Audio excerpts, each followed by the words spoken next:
In 1944, as World War II pressed deeper into its final phase, something began to happen that no general, no scientist, and no intelligence officer could explain. It did not arrive with explosions or troop movements. It arrived quietly, through radio waves, slipping unnoticed beneath the noise of the war. At exactly the same moment across several continents, radios picked up a signal that did not belong to any known nation. It was not encrypted. It was not jammed. It was not powerful. It was precise. A calm voice began to count backward. 9, 8, 7. The voice carried no accent, no emotion. It did not sound mechanical, but it also did not sound human. It existed somewhere in between, steady and patient, as if time itself had learned how to speak. Operators listened in silence. Some instinctively held their breath. Others reached for switches, convinced their equipment was malfunctioning. None of it mattered. The countdown continued. 6, 5, 4. Several operators later reported the same sensation, a pressure behind the eyes, a faint ringing that did not come from the speakers, and a growing awareness that the voice was not addressing the room, or the building, or even the country. It was addressing them. 3, 2, 1, 0. The signal ended instantly.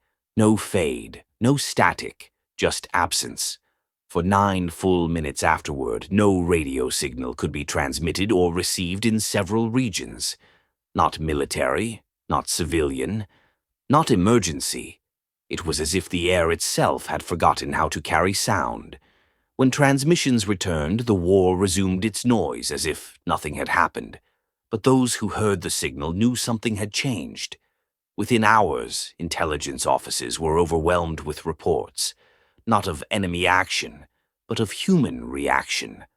Operators complained of migraines, disorientation, and a lingering sense of being exposed. Some refused to wear headsets again. One man smashed his radio against the wall, screaming that it was still listening. A veteran radio officer, respected and calm under pressure, was found sitting alone in a dark communications room long after his shift had ended. He was staring at a silent receiver. When asked what was wrong, he said only one sentence. It wasn't counting down for us. It was counting us. Analysis teams worked through the night to trace the origin of the signal. It did not bounce. It did not weaken over distance. It did not obey atmospheric conditions. It behaved less like a broadcast and more like a presence. Every trace pointed to the same location, a remote mountain region labeled on outdated maps as White Ridge. No roads led there. No towns existed nearby. No strategic installations were recorded. Officially, White Ridge did not matter. Unofficially, flight logs revealed something disturbing. Aircraft that passed near the region experienced moments where their instruments froze. Altitude stopped changing. Compass needles trembled. Pilots described a sensation of hovering in place, even while engines continued to run. One pilot wrote in his log, "I felt like the mountain knew I was there." A reconnaissance flight was approved under strict secrecy. The aircraft never returned. No distress call was sent. No wreckage was found. Radar showed the plane moving normally until one moment when it simply vanished between readings. Not destroyed. Gone. That was when the investigation escalated beyond military protocol. A team was assembled quietly. Their names were removed from rosters. Their ranks were omitted from records. They were chosen not for bravery, but for understanding. Radio engineers, signal analysts, linguists, 2 men assigned only to observe and document. They were briefed behind sealed doors. "You will locate the source," the officer said. "You will not engage. You will not respond to the signal.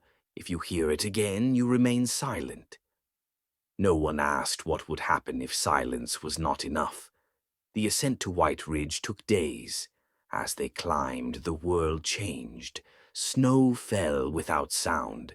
Wind brushed against their coats without noise. Even their breathing felt muted, as if the mountain absorbed vibration. Conversation became difficult. Words felt heavy. Meaning seemed delayed. One man wrote later that he could no longer tell whether he was thinking or remembering. When they reached the plateau, they saw the structure embedded directly into the mountain. It was not hidden.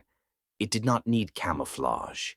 It fit so perfectly into the rock that it appeared grown rather than constructed. The doors were unlocked. Inside, the lights were on. The facility hummed softly with power. Equipment lined the walls, massive radio arrays, unfamiliar frequency modulators, recording devices far beyond anything publicly known during the war. Cables ran into the mountain itself, disappearing into stone. At the center of the main chamber stood a transmission tower. It did not emit sound. It emitted pressure. The closer they approached, the heavier the air became. Not suffocating, not painful, just present, like standing too close to something vast and awake. One of the observers removed his gloves. He felt vibration, not sound, rhythm, a pulse.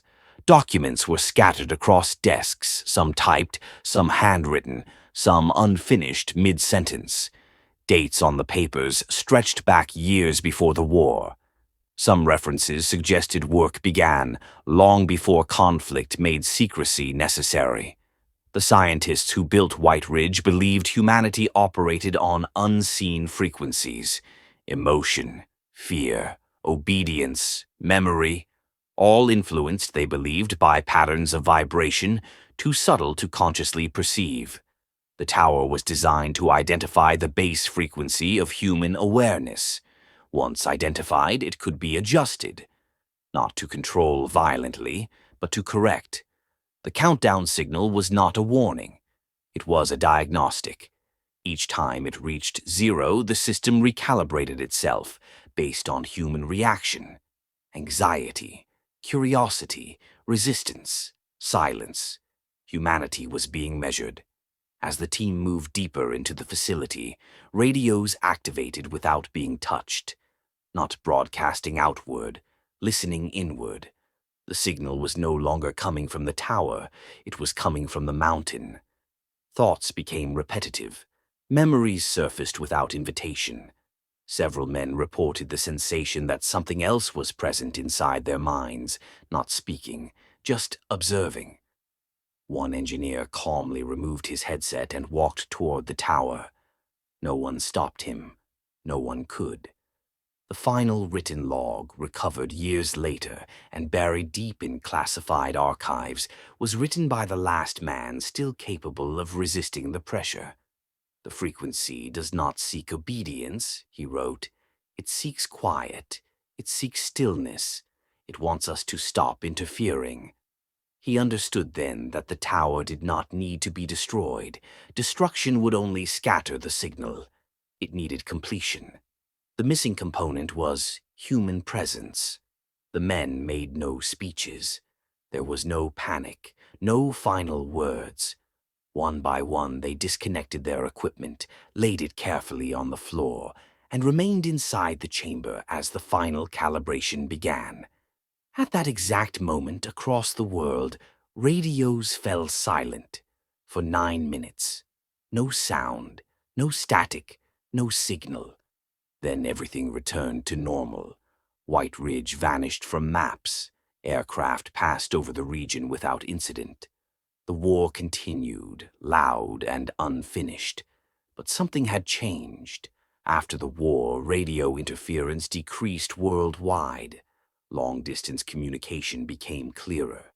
And those who had heard the original countdown described the same lingering sensation. An absence, as if something that had been listening had finally stopped. To this day, no photographs of White Ridge exist. No confirmed coordinates remain. No official acknowledgement has ever been made. But some radio operators swear that on rare nights, when all frequencies are clear and the world is quiet, they can still sense something beneath the static. Not a voice, not a countdown, just a slow, steady rhythm, waiting.